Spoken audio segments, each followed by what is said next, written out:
getting ready to.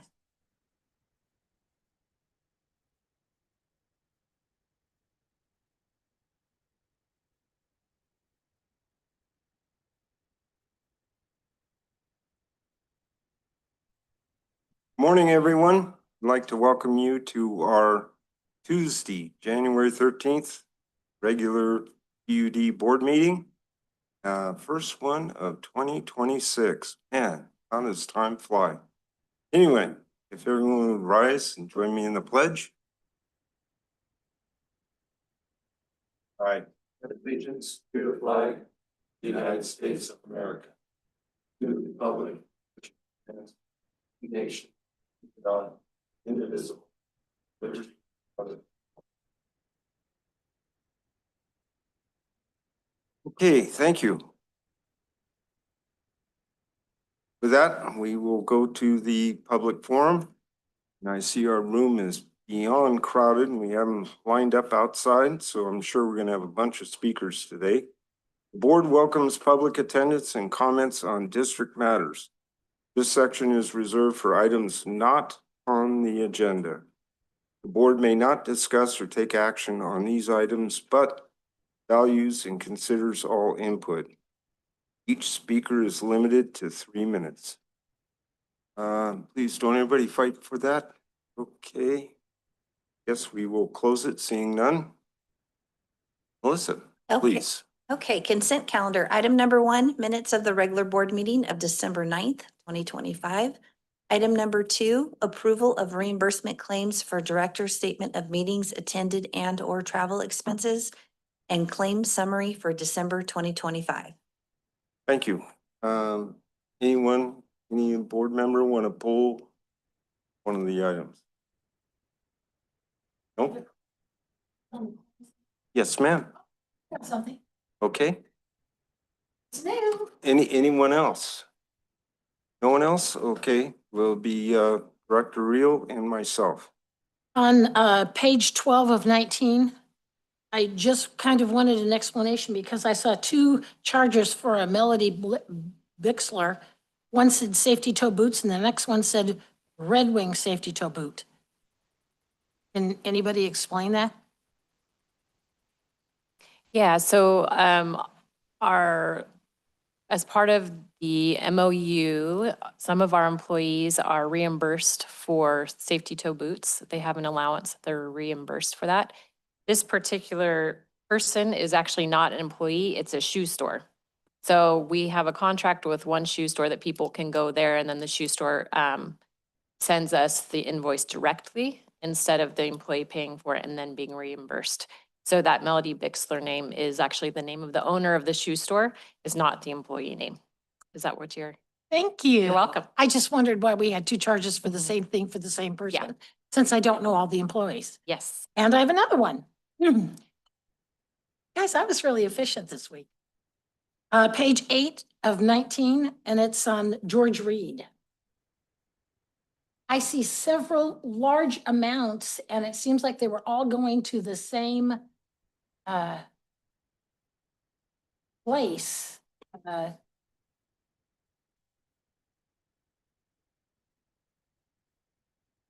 Yeah, to the Valley View tank. There were like 3 charges for backfill materials.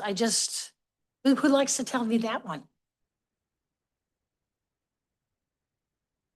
All right, those charges for George Reed are for our crews to get backfill materials and rain rock and base rock for 2 projects. The first one is the Summit project, which is a pipeline replacement on Summit Drive, being done by our crews. And then the second is the Valley Vista tank, which our crews did the excavation for. And then and we're managing the construction, but the developer is paying their share of the cost for that tank. So then they just have, but there was like 3 different charges for the same thing. So is it different layers? Is that how it works? They're all loads. So you get an invoice and a tag for each truckload that you're pulling. So that's why you see multiple entries there. And sometimes you'll see when we do a long duration project, you'll see in a course of a billing cycle, maybe 15 of those individual bills, all from George Reed or from Blue Mountain. Sometimes we also use. Thank you. All right. That's all. Thank you for that. I've got a couple. Pages 16 and 17, State Water Resource Control Board permits to operate. I don't have any real question on this other than, is this highway robbery or what? Do they actually, even come look at our sites? I mean, what justifies $265,000 worth of nothing? The numbers, the amount shocked me. That, yeah. They do come do inspections. Do they know what they're looking at? Do you have to explain to them what we are doing? So I don't get to go. It's usually Trevor and his department that goes, and they do, they know what they're looking at. Really? They do. All right, well, I guess I'll choke down on that one, but good Lord. So then on page 18, bringing it a little closer to home, Palmy County Community Development, what in the world are they doing for us for $6,200? And I wonder, do they even look at? I'll take this one. So these permits are called hazardous materials business plans permits. And so for each of our sites that have specific threshold quantities of hazardous materials like chemicals for water treatment or sewer treatment or in our shop. So each of those facilities has to have its own business plan for the county.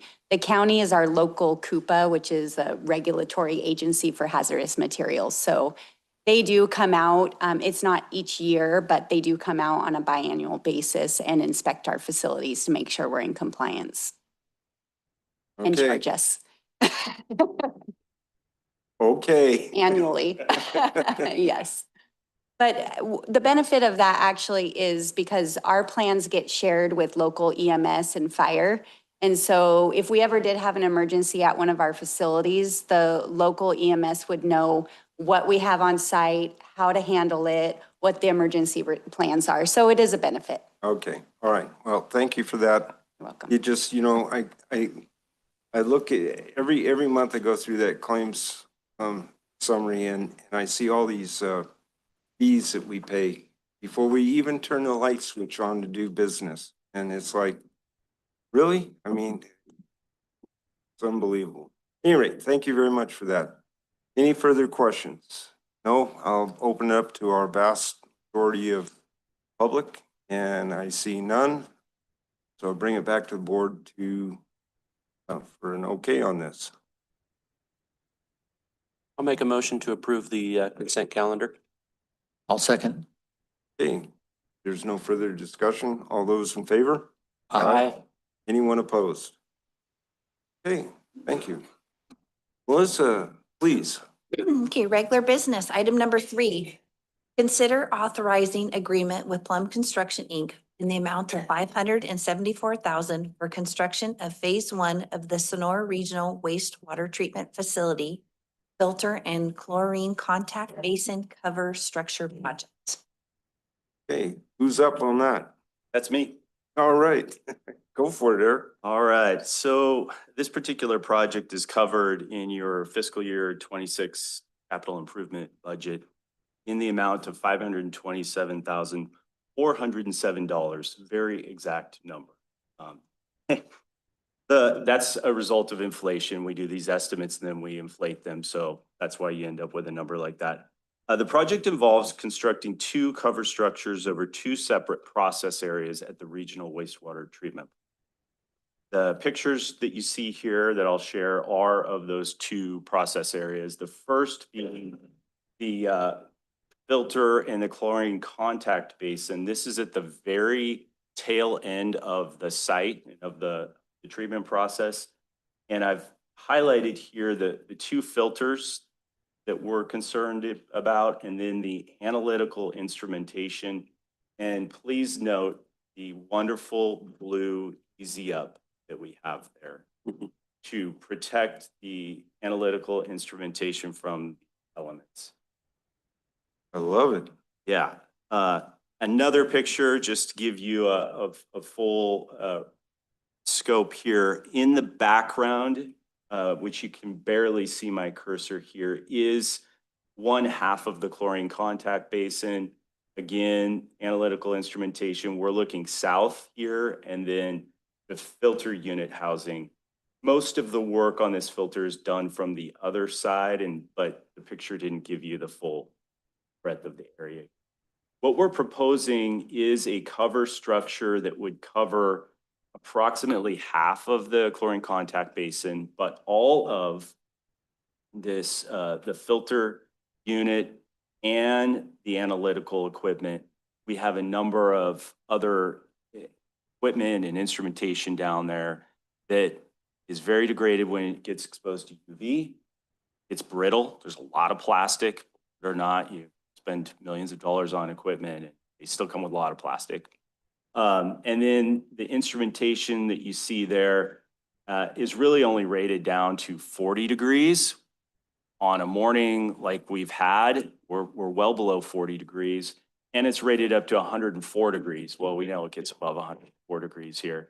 Hence, we put a little shade structure there.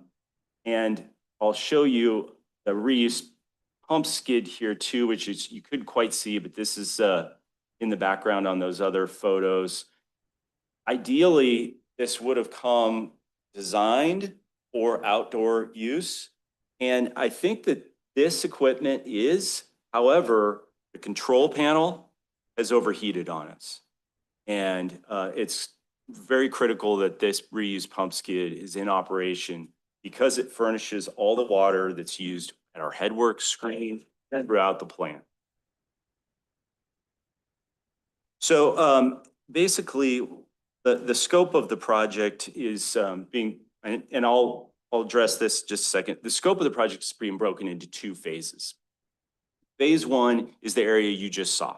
Put up a cover structure. Phase two, which we don't have enough in the budget, is to cover the south process station. This is a picture of that, and you guys have taken tours down at the plant before.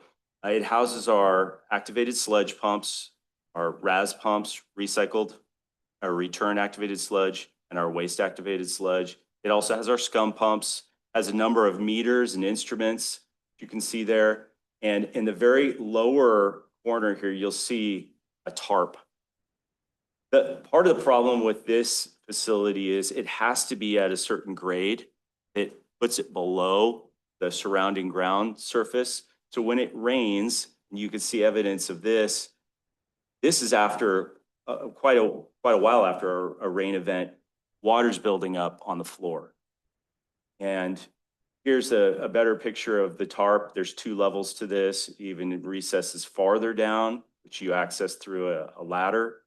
And so this is the second area of most importance to us to have a cover structure done.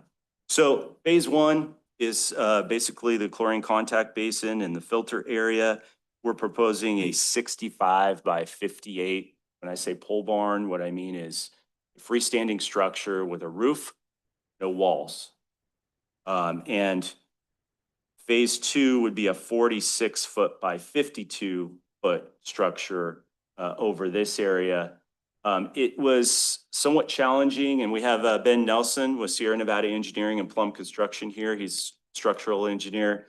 When we went out to the site, we looked at where could we put the pier footings or foundation for this building. And as you can imagine, if you had X-ray goggles, there is conduits everywhere underground. And when it was constructed, it wasn't anticipated to keep exclusion zones or have, open areas. So we had to be fairly selective about where we could put these columns in. Until our crews do some pothole investigation, we really won't know. So this contract is set up to be kind of like a design build in the sense that there's likely going to be some adjustments that need to be made to the design after some more exploratory digging on the site. But the second structure that I'm describing would span over this, but also over the top of the existing building, just because there was no place to land columns. And this is too long to free span, or too wide to free span. We opened bids on the 12th of September. We received one bid from Plum Construction. And we are recommending that the board consider awarding this to Plum Construction in the amount of $574,000. And the reason this is a little more than just the cost for the chlorine and the contact basin filter unit is that we recognize there's going to be a lot of disruption down at the plant. This has to remain in operation while all of the work is occurring. And in order to expedite the project, we feel the best thing to do would be to construct the filter and CCB cover structure, but at the same time dig and also do the foundation work for this building and the anchor bolts. They'll sit there until the board adopts its next fiscal year budget, and then the funds would be available for them to remobilize and put up the second structure. So that's the way that this is laid out. We have a great working relationship with Plum over the years. They've built, I can't probably count, probably 6 to 10 different buildings for us. Most recently, your warehouse here at just the last couple of years, and also the chlorine storage, chemical storage building at the Sonora Water Treatment. They're local. They, like, as I said, they have a design, engineering and construction somewhat under one roof, which makes it a little easier. A lot of contractors will actually have to hire another consultant, another engineer to do things, or it will come as a package from the building manufacturer. So any changes add a lot of time. And then it is important to note that safety was a concern in particular on this project. There's a lot of tripping hazards, working over open basins with chlorine, and dropping equipment materials down in the basin to get sucked up by a pump wouldn't be acceptable. So we are requiring a job hazard analysis be done and a safety plan for this before any work occurs, and we'll take into account our crews, our operators' access to the site throughout construction. So happy to answer any questions you guys. Okay, yes, go ahead, Director Reel. So I was reading on this and it said that it's going to be covered, and you said that it was just going to be the top and not the sides. But when you read this document, it says that you're going to have access to the filters. Is that something different? No,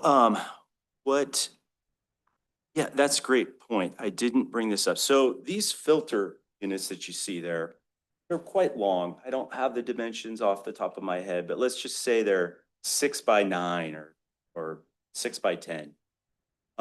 We don't anticipate needing to remove those anytime soon, but one of the provisions in the design was to have a removable roof panel so that a crane could move in and pick those units up and take them out through the roof. And Plum has proposed a recessed roof area, meaning like you'll have your main roof structure, and then the areas above these filters will be recessed with enough clearance area. And then when we need to remove these, if we do, it would be much simpler to just take off that little section of roof, remove one structural member, and then we have access to the filters. So that's what I mean. There are no walls, but there is certainly a roof structure and gutters on this structure. Thank you. Anyone else with any question? You do, please. So I'm just curious, why, was this something we missed when we designed the wastewater treatment facility originally, or was it just didn't think it was going to be an issue? Yeah, I think a combination of all of that. I don't recall us ever talking about putting a structure over this. Our consulting engineer at the time really felt, and there are instances where these are put outdoors, but they're in different climates. It was believed that these would tolerate the extreme temperature that we have here. And now 2 years in, we're realizing it really doesn't. However, you know, those filter units, you know, if they were to stay out, it just means we're going to be replacing them at a tremendous cost much earlier. So it was recommended when we contacted Veolia, the filter manufacturer, that we cover these. The instruments are not specifically part of this project because we're going to be putting those instruments that you see there in an air-conditioned, heated, temperature-controlled cabinet because those are even more sensitive than the filters. So we're going to have a structure that covers the reuse skid, the filters, and then we'll have a cabinet for all that instrument. There was another consideration too, is during the design of the project, if you recall, we were a bit budget constrained. Well, that was going to be my next question, if it got dropped because of budget. It didn't get dropped. It just was never formally proposed. And whether or not, you know, the consultant thought about it and just didn't present it to the team, or he just didn't think we needed it, I'm not 100% clear. But in this case, we wouldn't have had the money to undertake this at the time anyway. As you recall, the project originally had a cost estimate in the low 20s, then was revised to 32 million, and then came in at 37 on bid day. And then we had other costs that, you know, soft costs. So it was a $42 million project. And we're only coming back to you now because we see a path forward to fund this with district. Yeah, I remember that well, going through that. Makes sense. So, but I was just curious if, so this really wasn't part of the original design then, is what I'm hearing you say, correct? Correct. Yeah. Okay. Thank you. Anyone else have any questions? Yes, go ahead. Yeah, first of all, I want to thank the staff for really thinking through some of the things, not just for the current situation, but for future, like the innovation of having the access to the filters for future changes. That's a lot of foresight, and I appreciate that. Also, I recognize the complexities and the difficulties of trying to accomplish this with all the, you know, while you're still working. And I appreciate that we have a team member that looks like we can work with hand in glove. You're right on the street, so that's a plus. I don't know if Plum Construction would like to tell us a little bit about what their thinking is in terms of coordination and particularly the unknown. There are a lot of unknowns and how we're going to navigate those. Ben Nelson with Plum Construction, Sierra Nevada Engineering. Thank you for having me at your meeting today. Some of the things that we've talked about, we essentially designed both structures through our third-party building manufacturer company already. So it isn't stamped yet. So really we go through that process. They do the engineering, and then it's a couple week, maybe even month process to like actually stamp those documents. But we went out there with Eric and his team, and we actually figured out where we think we can place those footings, and we won't finalize that until we actually do some potholing with their team and kind of figure out exactly where they can go and try to size those appropriately. We have a lot of fluctuation in where we can place and how big we can place those footings to make sure we resist the uplift. Like on a structure like this without the walls, there is a lot of uplift, and you have, you know, snow drifting and stuff, even though we're kind of in a little bit lower elevation here, but we do want to take that into consideration. And then we are going to plan to put the columns kind of all at a level playing field so that it is kind of a uniform structure, and we'll kind of build up pedestals so that as the ground changes, that the columns are kind of all in even location.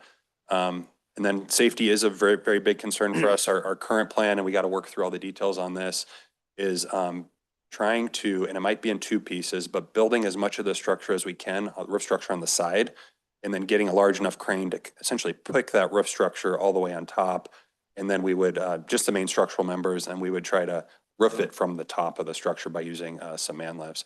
So, yeah, I mean, that's kind of our plan. I don't know if anyone has any further questions. Great, thank you. Thanks, Ben. No further questions, anyone? Okay, I just want to say this, that I want to say that I really appreciate staff, you guys thinking this in advance, so to speak, as far as making it so that we can put solar on it in the future. Because I think that as much power gets used down there at the regional plant, anything we can do to reduce energy, especially as we go into the future, is going to be really to our advantage. So thanks for thinking about that. The only question that I would have, though, is you mentioned that the area over the filters will be set down in the roof. How will that drain? So, so we're actually, the way I think it is actually going to work is we're going to have a framed opening above each of those sections. I think we worked out to be about 10 feet by 13 or 14 feet. And we're actually going to put the additional roof structure on top of it. So it'll be a hole in the roof structure, and then an additional structure on top of it that'll be able to be removed by removing a couple bolts, maybe 8 bolts is what we're thinking. And there's going to be a gutter structure under that that's going to tie into the main gutter structure of the entire system. It'll be piped off into wherever the stormwater goes. There'll be 2 separate roof structures that will have picking locations as well as bolting locations to the ribs of the other panels. It'll be overlapped a little bit, but there's going to be enough room for that water to come under, get that gutter system, and get back out. Interesting. Yeah. Plumbing. Yeah, we have a little rendering of it that we could share with you guys if you're interested at some point. Don't need to know the details, just sounded a little weird to have it set down, and now what are we going to do with the water that ends up down there? So anyway, but I appreciate everybody thinking about in the future about for solar, because I think that will be, doesn't seem like maybe a money important thing right now, but a few years down the road, it may be a big deal. Yeah, and that did come up when we were out on site, you know, making sure we're aligning the structures in the way that's going to get as much sun as we can, and then the loading for those solar panels are incorporated into the current design as well for the additional weight. Great.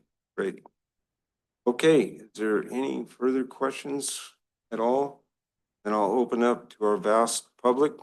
I see none. So bring it back to the board for action. I move that we approve the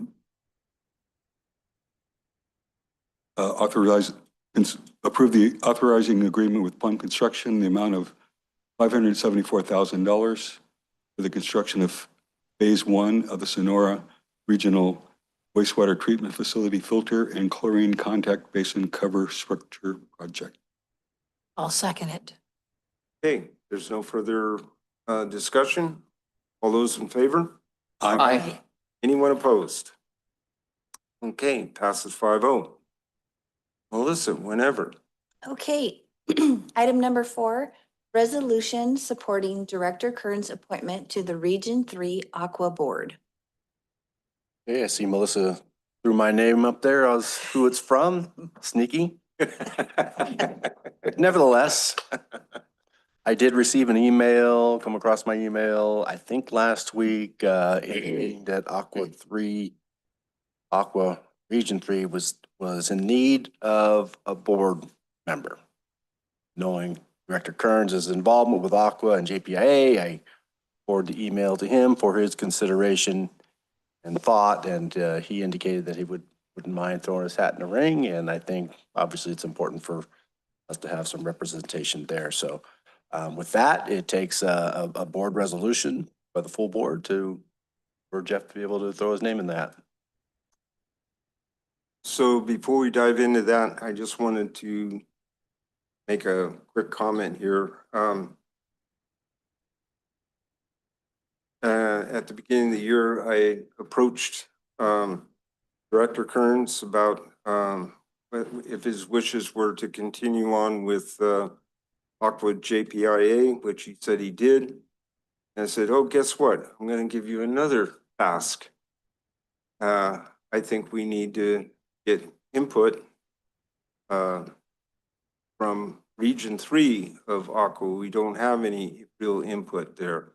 So, oh, yeah, great. Yeah, I can do that. I want to do that.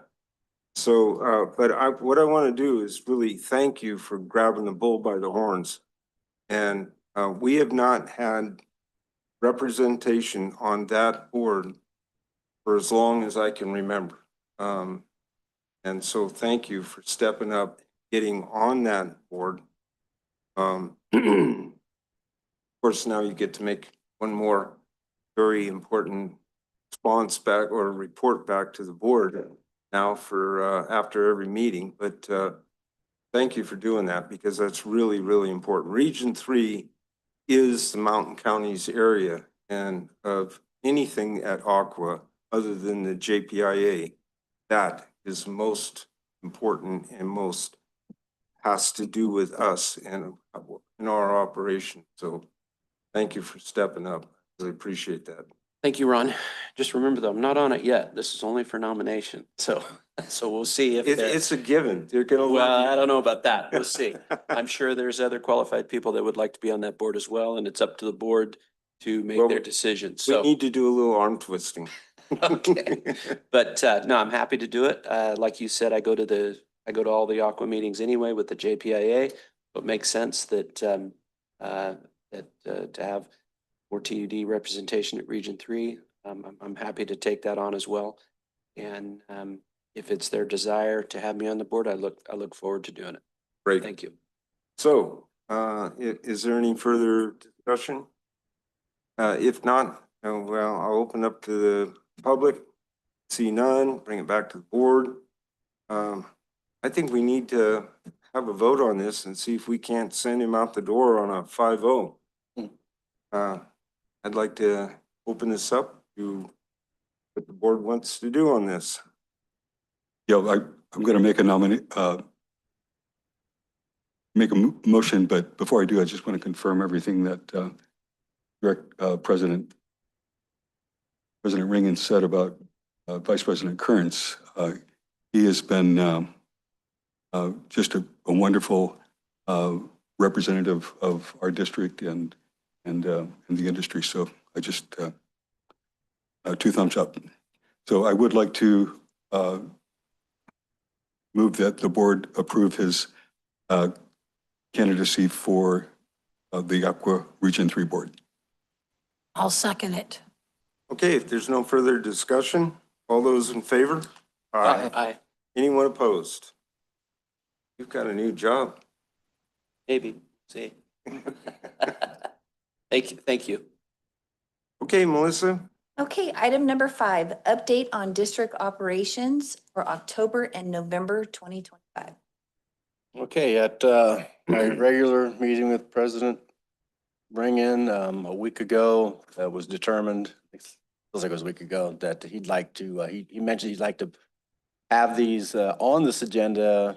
And so it was a little bit light anyway, the agenda was a little bit light. And in light of the fact that, Melissa did, email both these reports to you, back when, he still felt like it was important enough. There's a couple of items he'd like to go over in board meeting. So Abby's poised to call up whichever page on whichever month you want to. I don't have anything in particular, but in reviewing them this morning, there's been a lot of progress made. There's various capital improvement projects being undertaken, many of them tanks and many of them in different various stages of progress.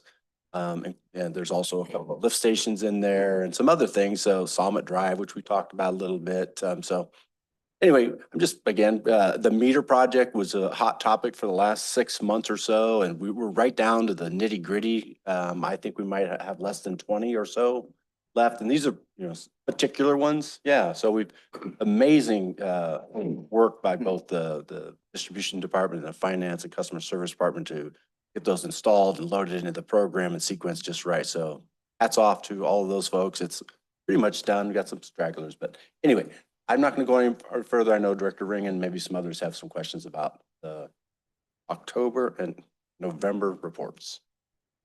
Anyone have any questions? Come on now, guys. All right. I do.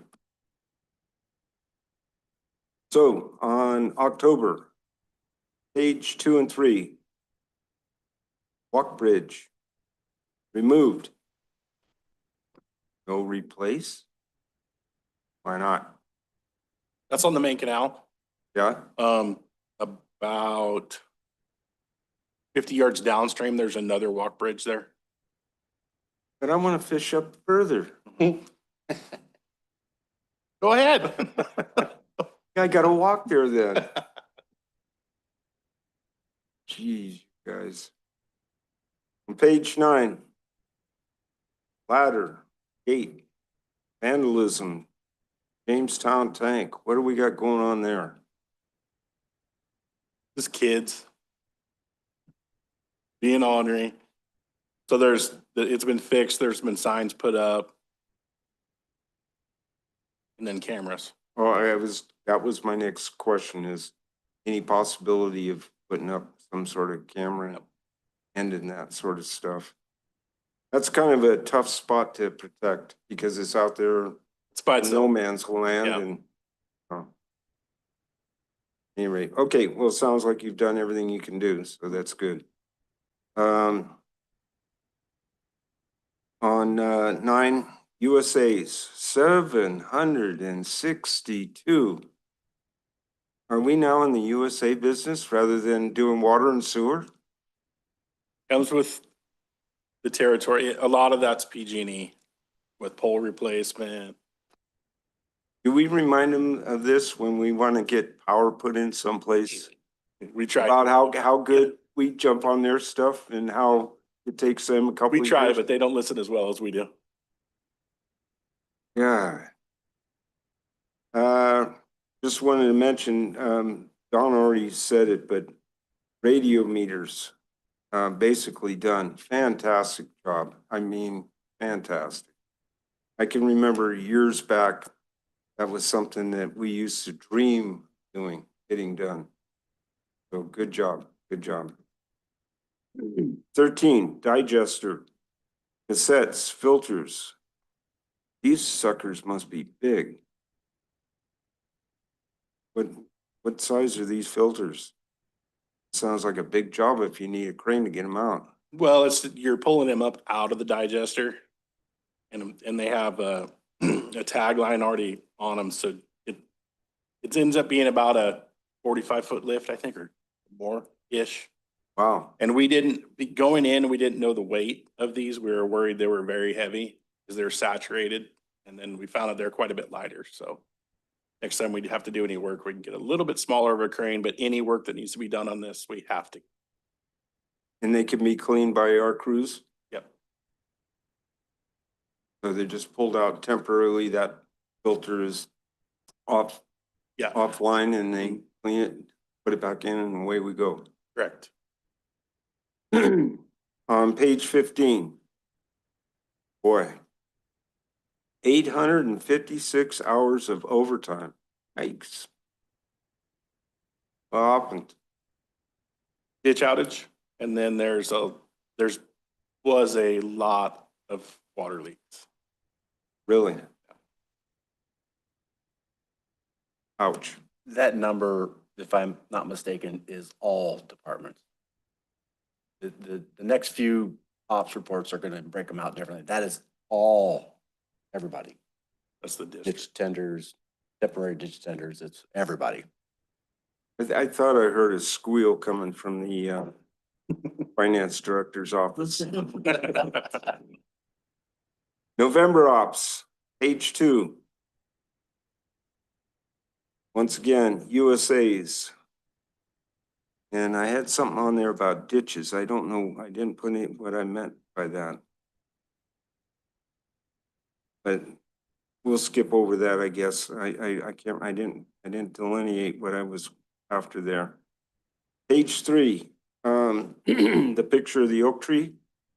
That doesn't look too good there. And why did we gunite right up to it? so that we could kill it, so it falls over and the root ball tears the whole side out of the ditch, and we have a real problem. Because that was how that was leaking.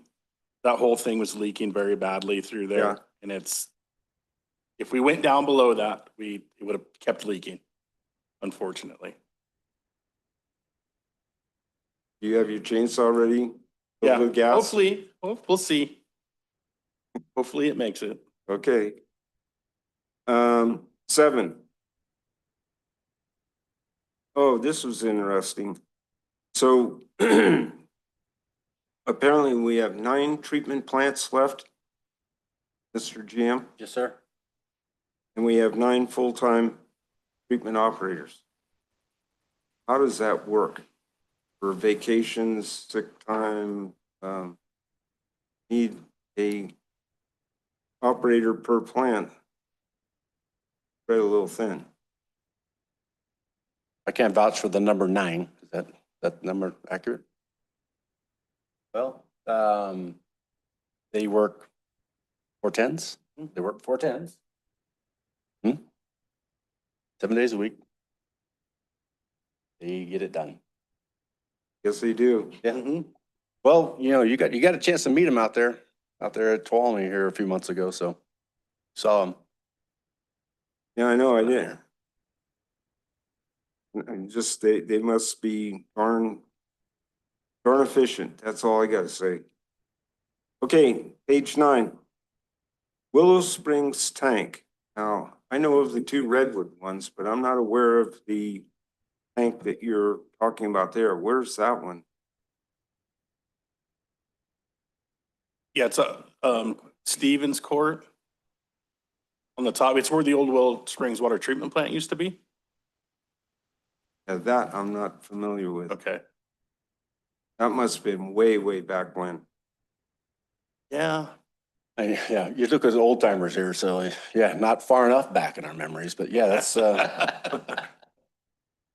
it was, we consolidated the Willow Springs treatment plant in 8 or 9 after we constructed the Monte Grande water treatment plant and water gravity down Oldville Road into the Willow Springs. Right, okay. And yeah. So we still have a tank up in there though? We do. Tank and a hydro system. Okay. 15. I'm back to my old rant. USA tags. How many rush? How come the activity? I think you already answered that.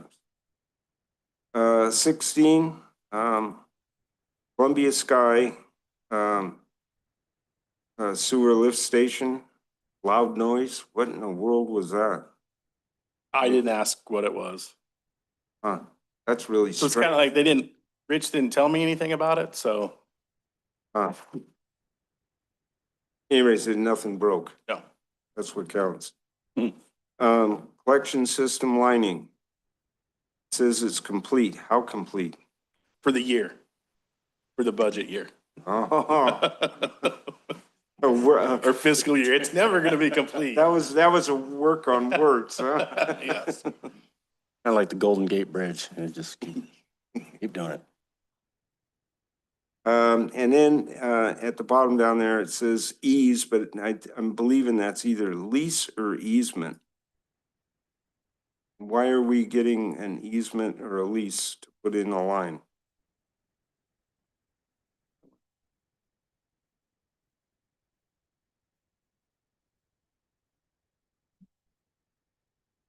Oh, yeah.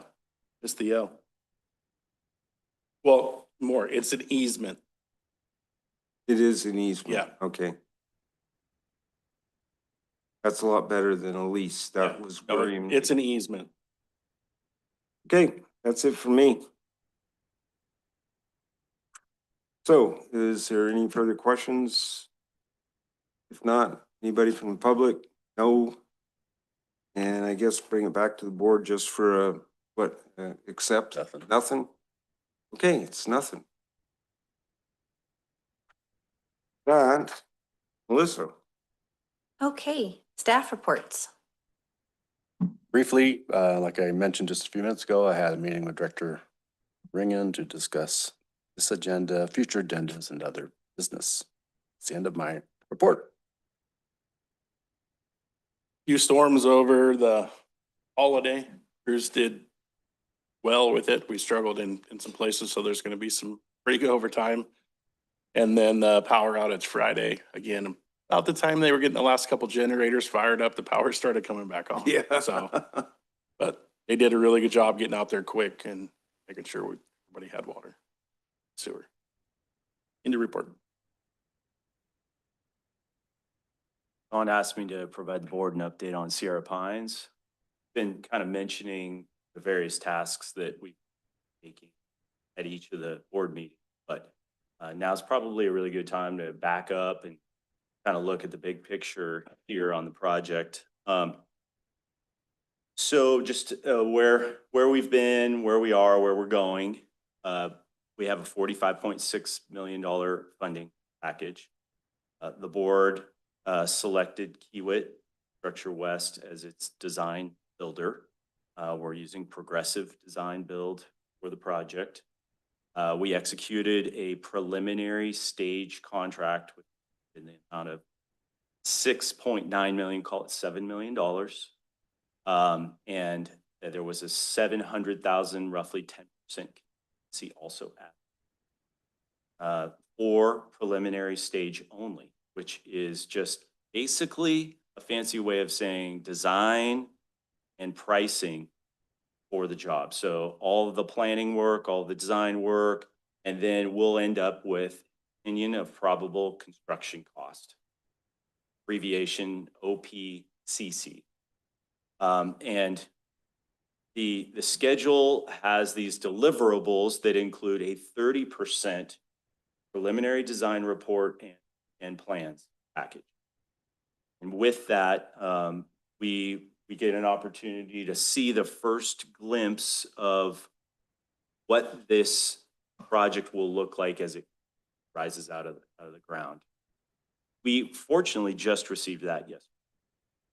It was a little ahead of schedule and ahead on budget. Our staff is going to be going through the 30% plans here shortly. The actual cost estimate at 30% won't be provided to us until February 9th. So there's a little lag time. But once we get that on February 9th, we will be looking at ways to make sure that we stay inside our budget.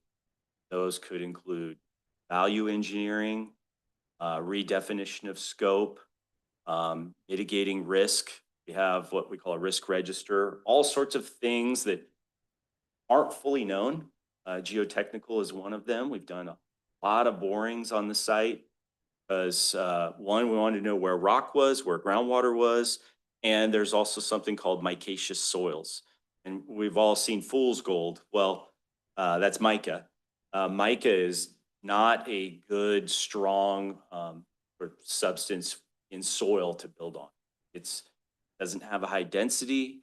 It doesn't compact well. It doesn't have good strength characteristics, including it's almost spongy in essence. And so we've unfortunately found a bunch of that on the site. There's also unknowns related to all sorts of things we've got on the list. So there's dollar amounts and probabilities assigned to those. Our goal in between 30% and 60% design will be to shift those risks, make them known, and bring them into the actual probable construction cost for the project. So translate fictitious risk dollars into real construction dollars, what we want. I can tell you that right now we've consumed about 20% of our preliminary stage budget. So about $1 million of the 7. Actually, it's a little more than that, about 1.5 million. And we've spent about 1.8 million on the project. The other amounts were for geotechnical, for environmental. The next activity physically you'll see on the site is timber harvesting. had to do a timber harvest plan. So we hope to move in the spring and do the clearing for that. And then our next milestone is to get this 60% on around 16th, so mid-June. At that time, we will have an opportunity to negotiate an actual construction price, GMP, guaranteed maximum price for the work, which we may decide to do a number of things. The board may decide to do it. They may involve, okay, let's move forward with the known parts. Let's say the reservoir. We know we've got to build a reservoir out there. It's not a tremendously complex design. It's one of the first things that needs to be done on the project. So the board may release what we call an early works package contract to get Kiewit moving on that, while holding the other scopes of the project behind, because we want to take it from maybe 60% to 90% to get a clearer picture of cost. Another alternative could be the board is happy with the price at 60% and says, we just want to get this thing built as quickly as possible, and we're going to negotiate a construction contract to do it. We want you to finish the job.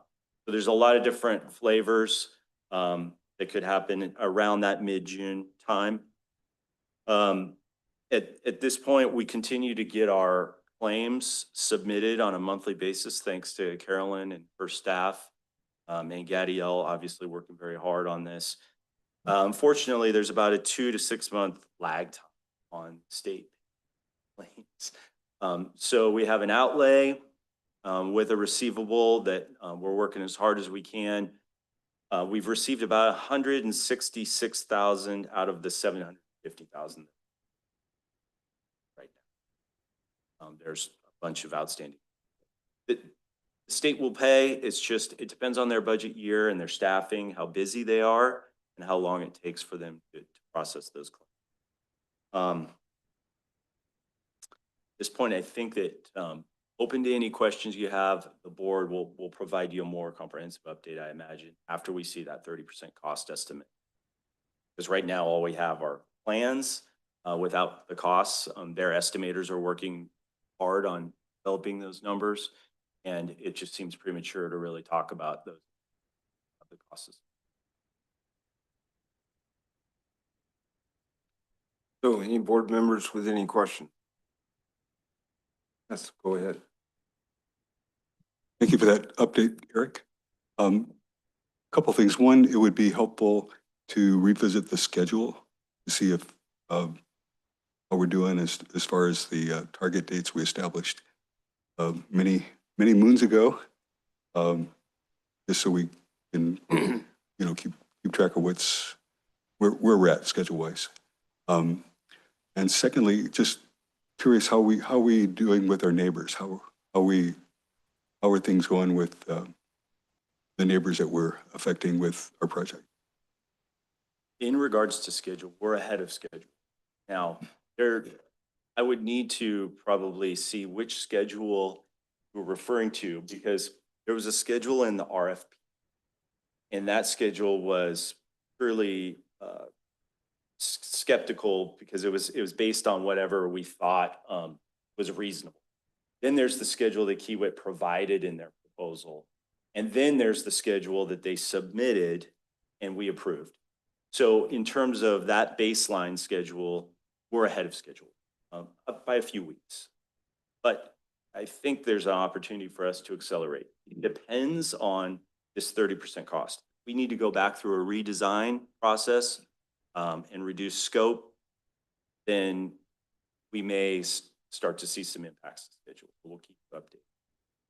In terms of the neighbors, that exhibit map up on the wall has been kind of our showcase, our piece to communicate with the public at various meetings. And we are undertaking an update to that to bring it into current status with Kiewit's design. So it reflects really what we believe we're building. There are a few changes to the way the site lays out, and we're expecting to have a public meeting after that gets finalized, which should be toward the middle of this month, next week or so. And then we want to invite those residents up around the site so that they can understand that reservoir is a real important aspect of the project in their eyes because it's their backyard. Right. And they walk around that and they recreate the area. So, yeah, we will be doing that. Gadiel has fielded a number of calls expressing concern about the reservoir. I think he's done a great job managing expectations. We're investing a tremendous amount of money to put that reservoir into the ground, meaning not build up big berms around and keep it low profile so that it meshes with the existing ground out there. And we've moved the pump station to the other side of the lake. So there's a number of things that we've done, but he needs to remind the residents around it. Those are the decisions. Just cost. In addition, the schedule is going to be. Thank you. Any other questions? Okay, I've got a couple. Number one, there was at one point in time a need to find a spot to dump, for the lack of better words, a bunch of fill or spoils coming out of there. Where are those spoils going to go now? We've tried to balance the site. It's the most cost effective. And so most of those spoils are going in the area where we'll be building the treatment facilities, tank treatment, build the filter building. So we're going to be able to use it to good use, actually. We are really trying, however, that the micaceous soil issue is a problem. So we may have to do some selective borrow on the site where there's better soils and then take the poor soils, put them in that borrow pit, which adds cost because you're excavating twice. But it keeps it all on the property, though. We're trying our best to keep it all on the property. We still think that's the cost. Great. Now we we were told that we recently got a grant for the trails, and I'm just wondering if that would be something that would be included in the conversation with the neighbors, so that I don't know. That's like a double-edged sword. It's really great on one side, and this guy can see some problems on the other side. I just wonder how much liability. That's what I'm worried about, is liability, and also maybe possible vandalism. Who's going to keep the trail up? I don't know. I don't want to build troubles into it, but I'd like to build troubles out of it. That's why I'm bringing it up.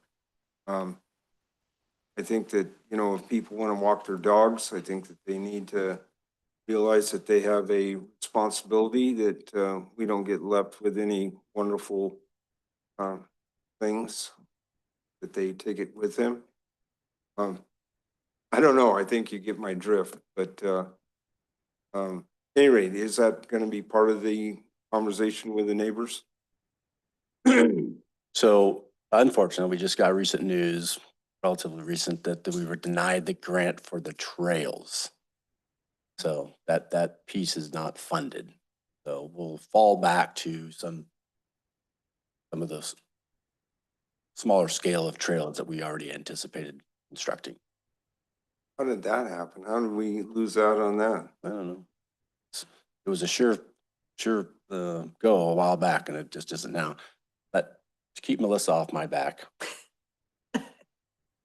if we want to, Director Ringen, if you would like to schedule either a special agenda item for the full board to discuss any of this further, we can do that, or pull it to committee, whichever you like. Yeah, well, I think I'd leave that, I'd like to have a consensus of the board, whether they'd like to have an update like that or not. I mean, I can ask questions all day long. I just want to see if everybody else wants to. Are you all up for an agenda item to get a, it was your fault. You I told, know, you I told know, them to I know. report. I know. I'll do the same thing. I'd be in favor of that.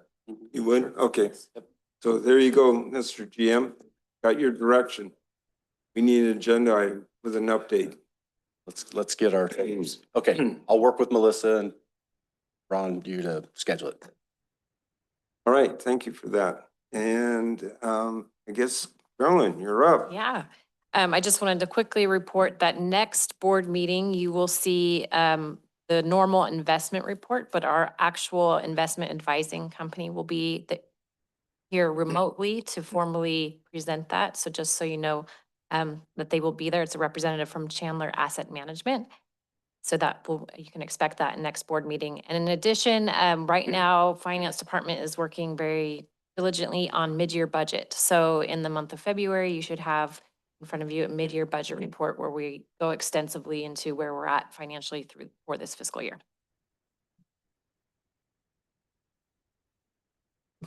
Okay, and I will wrap it up here. A couple of updates, just wanted to remind everyone, any viewers that are online and your board, that the latest quarterly on tap was released at the beginning of this month for January through March. And so that goes out to our email subscribers and also is posted to our website and our social media pages.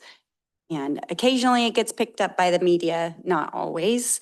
But that highlighted a few of the things that we've talked about today, like the meter project and District of Distinction, and a few of the projects that are upcoming and then have been recently completed. And the next item, just a heads up, you will see this probably in the next 6 months or so, but just like with all things special districts and employment law and everything, there's a new bill that will directly affect your board, which is another training requirement that you all will need to do. It's SB 827. It expands the ethics training, which you guys are already doing, but also adds a financial training piece, fiscal and financial training. So CSDA, I know that CSDA, our Target Solutions, and probably Aqua will be developing this training program. It's not developed yet, but it is going to be a requirement. The deadline for boards that are board members already in place is January 1st of 28. So there is a little while to get that implemented, but we will wait for the proper training materials to come into place, and so that we have somewhere to direct you to get that done. So work with Melissa on that to get you that information. Oh, boy, I can't wait. I know. One more to the list. I know that they're just so riveting, these training programs. And then the last one is just is very cool. On December 30th, we got a call in to Jen Preston, who is in customer service and accounting.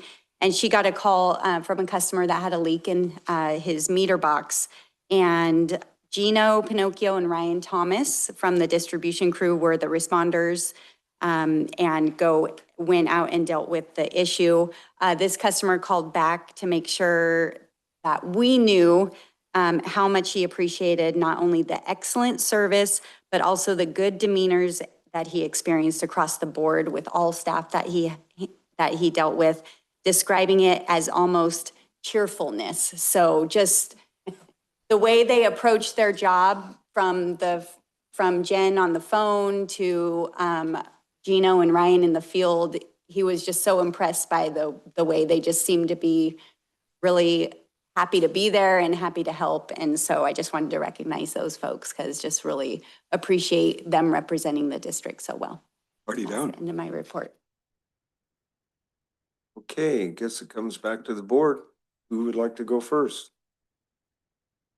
Everybody speak at once. You're on. All right, cool, thank you.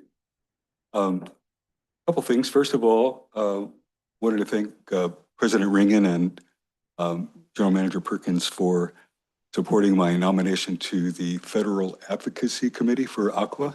So just a brief overview. Aqua has, Vice President Ringen, or Vice President Kearns, we have appointed him as a candidate to be on the region board. So there's a number of boards in the state, number of regions for Aqua, which is the State Water Association. And we are in Region 3. So having representation on that board is huge because it affects, as President Regan mentioned, most of the mountain counties agencies, which accounts for a huge part of the water the state receives. In addition to the region boards, there are 13 standing committees with a whole host of various that provide technical support to the state association in terms of policies and things to be aware of. So I was appointed to the Federal Affairs Committee, and that was confirmed on December 29th that I was actually appointed. So I'm very appreciative of that. Thank you. And then also, just a reminder, the reason I was encouraged by Representative McClintock to pursue this endeavor with the federal affairs. It's a lot. There's a lot of things going on outside of our area that affect our area. So there's a group called the National Special Districts Association, separate from Aqua, that consists of all the special districts in the country, about 26,000. And we provide a letter of support for a bill that would, as I mentioned before, a bill that would basically give special districts the same footing as other government agencies when it comes to federal funding and those kinds of things. So with Abby's assistance, we sent a letter to our Representative McClintock and others to co-sponsor that bill. I didn't see his name on the latest list of that, so definitely I would like to follow up on that. And then, yeah, so there's a lot more to talk about, but that's a highlight. Thank you.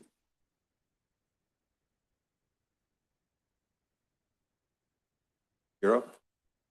Nothing to report. Go ahead. Nothing to report. I just got a couple quick ones. The Tuolumne County LAFCO and the local chapter of the California Special Districts Association meetings yesterday to be held downtown Sonora were canceled. So we didn't, nothing to report there. However, yesterday morning, I had my Zoom call with Mr. Dan Keene regarding our general manager's evaluation. So did get that taken care of. Looking forward to the regular board meeting to discuss that. Thank you. Okay, on 12/12, attended, participated in the Mountain Counties Water Resource Association board meeting, and Mountain Counties began the task of refreshing, I guess that's a good word to use, our strategic plan. So that should be a fun-filled and exciting event for probably a couple months at least, I don't know. 12/24, meet with Director Reel, which I would encourage any one of the our other board members, if you would like to meet with me, I would take the time. Can't do anything that would be a Brown Act violation, but with what Director Reel and I discussed was just basic procedures and things like that, so that she would feel more comfortable in performing her job as a board director. 1/6, meeting with GM Perkins, agenda and TUD business. 1/9, same thing, TUD issues and planning. 1/10, meeting 113, I'm sorry, meeting with GM Perkins and Director Hollis this morning about upcoming regional sewer committee meeting. So that's it for me. Anything further for the betterment of the group? Nope. Okay, I guess then with that, we'll adjourn.